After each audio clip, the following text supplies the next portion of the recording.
and then they get in, and I do much better. It's like an amazing effect. So is it possible that these latest polls aren't showing the actual support Donald Trump has among voters? Joining us now with reaction from Washington, Tim Miller, former communications director for the Jeb Bush campaign. Now, Tim, let me guess. You were anti-Trump. You were the Never Trump. You were that PAC, anti-Trump PAC. So I'm guessing you think that there's no way that Trump has better voting totals than the polls are showing now. In Trump's words, man, sad, huh, Eric? This is sad that he's reduced to this, coming up with conspiracy theories. This is a guy, Trump, who spent the whole primary, we had to listen to it, bragging about his poll numbers, and now the polls aren't right all of a sudden. Well, look, Harry Enton, who writes at 538, is the best poll data guy out there, examined this, and he looked at the primary, and if you look at Trump's results in the primary in each state, on average, he came in about 1% lower than his poll numbers. Okay, so this is just Tim, a crazy theory he's coming up with. I love 538 as much as you do, but Nate Silver, in fact, nailed the last election cycle. I think he nailed all 50 states. However, he missed Trump. The 538 said Trump cannot be the nominee, wasn't going to be the nominee, and he's the nominee. So polls can be wrong. But in the primary, they were right. And the Trump guys were all bragging about the polls, the whole primary. And it was maybe some of the D.C. pundits, no doubt. They didn't believe it. They didn't believe the polls, but the polls showed it. Jeb Bush. I remember for a long time they had Jeb Bush neck and neck with Donald Trump, and Jeb was one of the first to drop out.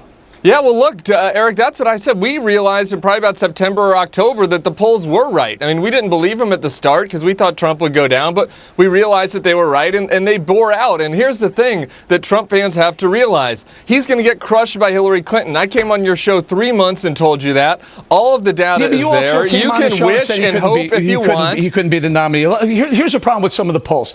They're not exactly, they predict prior behavior. In other words, Donald Trump brought out the vote that no one saw coming. At one point when it was still contested, there were 5 million more Republican GOP voters than Democrat primary voters, and that was unusual.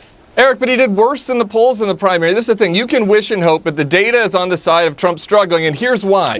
Here's why he's struggling, Eric. The data is on the side of Trump struggling this last 10 days. Prior to this, he wasn't struggling. He was, in fact, he had at one point, a couple of polls, taken the lead against Hillary Clinton. No, they've always showed that he can't win the general. Here's why. You cannot win a general election insulting Hispanics, insulting women. For a brief period of time, 10 days ago, until this recent round with the Mexican judge, and then Hillary Clinton gets the nomination, or the presumptive nomination, and so they flip back.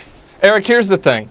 Donald Trump has had terrible, unfavorable numbers for 6 months now because you can't insult women, Hispanics, African Americans, Asians, and think you're going to be the nominee. And just this week, unfavoribles for a year since June 16th of last year. You can wish all you want, Eric, but here's the thing. I'm just looking at the numbers, Tim. Here, let's do this. Let's do this. Trump insulted. We only have about a minute. Let's do this. What do you have against Donald Trump? You're a Republican, right? Aren't you on the Republicans? Aren't you on this? I am, and I'm glad you asked that. Look, there are 1,000 reasons. He's anti-Constitution. He's anti-rule of law, but I want to talk about one thing this week. He insulted our soldiers. He said that the soldiers in the Iraq war stole money that was meant for Iraq reconstruction. This is a guy who dodged the draft, who said his personal Vietnam was having sex without a condom in the 60s. Tim, his character is too low to be the president. You can't insult the soldiers. Here's why you have to really consider what you're doing. Why can't you answer to that question, Eric? Because I don't answer for Donald Trump. Here's why you have to really consider this.